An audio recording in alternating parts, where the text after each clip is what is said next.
Hey, what's up everybody? Today I'm going to be talking about my FJ Cruiser's spare tire cover.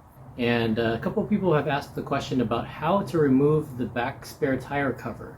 It might not be as intuitive as it seems. And also I'm making this video simply because the last time I bought new tires for my FJ, I drove the truck to the shop and let them take the tire cover off, and they bent it. They messed it up.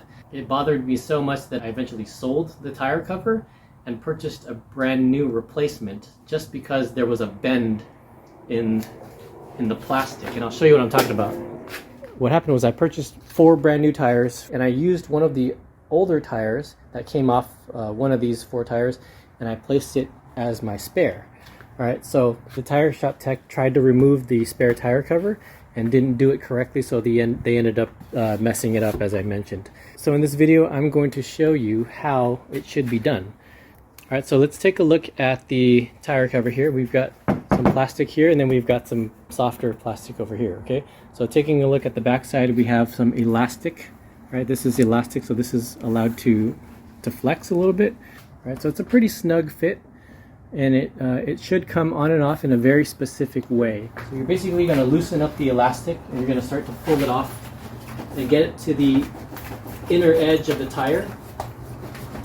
You can see it's starting to come towards me, right? So this elastic basically hugs the tire around the backside. So you're going to pull it up to here, all around the perimeter. So as you work from on one side, it tends to bring back the other side. So I'm pulling it all out. That's what it looks like over there. So you want this to come around the tire, okay? So here's what the tire shop did.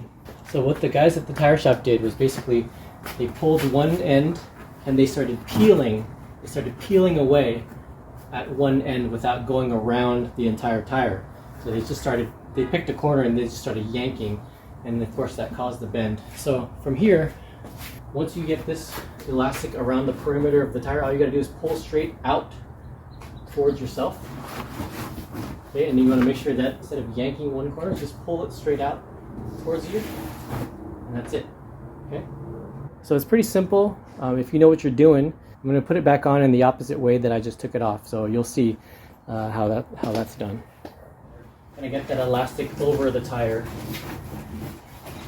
And this is a lot trickier to put back on than it is to take off. So I'm just working my way around the perimeter. And then just push it straight in.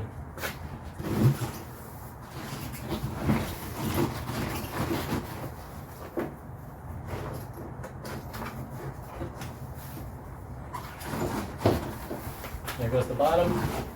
There goes the top. That's it. And of course, for the 2010 and above models, you want to make sure that the camera cutout gives you enough space to clear that camera. Right. Alright, so that is how you take on and off the FJ Cruiser tire cover. So if for whatever reason you find yourself at a tire shop and you know that the back spare tire needs to be worked on, what I would suggest is remove the tire cover at home, leave it at home, eliminate the need for a tire shop to remove it themselves because they could mess it up. When they replace the tire or do whatever work they have to do, maybe you're reinstalling a backup camera, whatever it is, and then when they're done with their work, bring it back, put it back on the same way I just showed you. So you can learn from my mistakes. I trusted the tire shop thinking that they knew what they were doing. I don't know if it was a brand new tech. Clearly he didn't know how to remove the tire cover, which is the reason why I'm making this video. So I hope that was helpful for you all. I hope you learned something. And if you haven't subscribed to my channel, feel free to do so. But thanks for watching, and I'll catch you in the next video.